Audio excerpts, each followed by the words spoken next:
Hello Sandra, it's nice to see you again. So you've just been in to see your treatment specialist, okay? And do you remember we talked about all the information that's available and the Mesothelioma Care Passport that's been devised by Mesothelioma UK?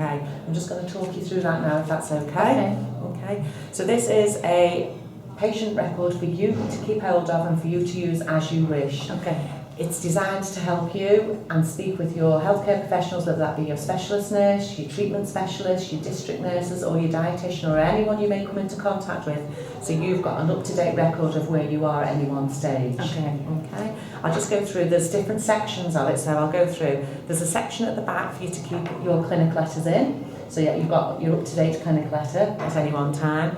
There's a section for you to bring and put in your prescriptions, so you know what your current medication is on. And there's also a section available for you to maybe put your scan reports or any results from your x-rays or scans. Okay, will I have access to those? You should be able to gain access to them. It can vary from hospital to hospital, but if you just ask the specialist nurse or the consultant that you've seen at the time, they should be able to direct you as to what's available. Some people are able to take photographs of their scan reports and their scans, and then you'll be able to put that in there as well. They allow that? Some places will allow that, yeah, but if you have any problems, you can always give me a ring and I can try and help you access them. Okay. So if you feel that that would help you, then that's absolutely fine. Yeah, because I prefer to have my scan reports. Sometimes when they say you can't have them, I feel as though it's because there's something on them that they don't want you to see. So that just increases your anxiety. Of course, so if you get a copy of them, you can put them in there and then ask us questions about that when you next come to clinic. Okay.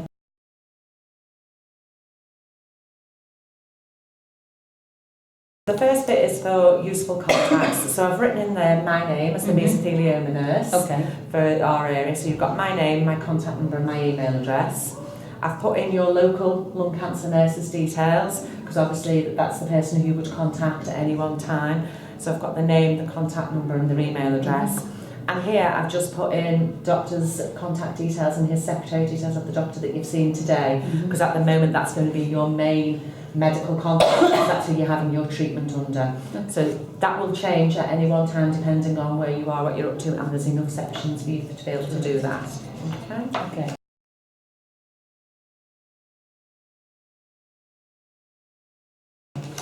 The next section is for your medical details. So I've written in there already that your diagnosis is mesothelioma. I've written in the date of your diagnosis, that was last week when we first met.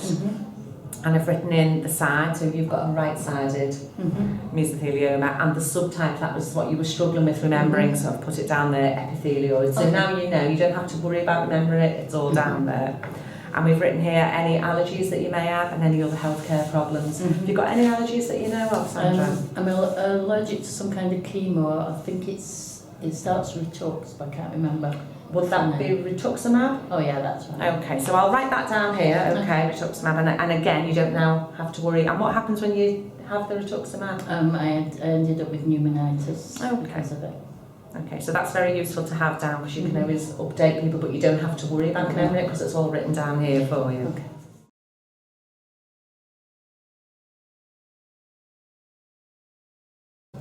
Okay, and the next section is your care plan. So this is the section where we can write down when you've been seen, who you've been seen, where it was, and the summary of that consultation. Do I fill that in myself? You can fill that in either by yourself, or, for example, we can fill this in today after we finish as to what's being said and what the plan is, and then you can either write any questions down now, or equally when you go home and you're talking to your family, if any questions come into mind, you can jot them down now, and you can either give any of us a ring on those contact numbers, or you can wait till you come to clinic and we can answer those questions then. Do you fill that in regardless of who you see? Yes. If it's a district nurse or anybody at all, yeah, and the district nurses will be able to help you fill that in. Your lung cancer nurse back at your local hospital, or any of the specialists will always help you. Okay.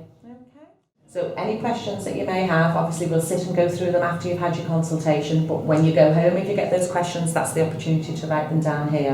And again, you can either contact us via the telephone to answer them, or when you next come into clinic, we can look at your questions and answer them and address them then. And what about family members? Can they write in this? Yes, absolutely. This is for whoever you want to, Sandra. This is yours for you to use as you want. So if you want your family members to look through it and write questions down, that's absolutely fine.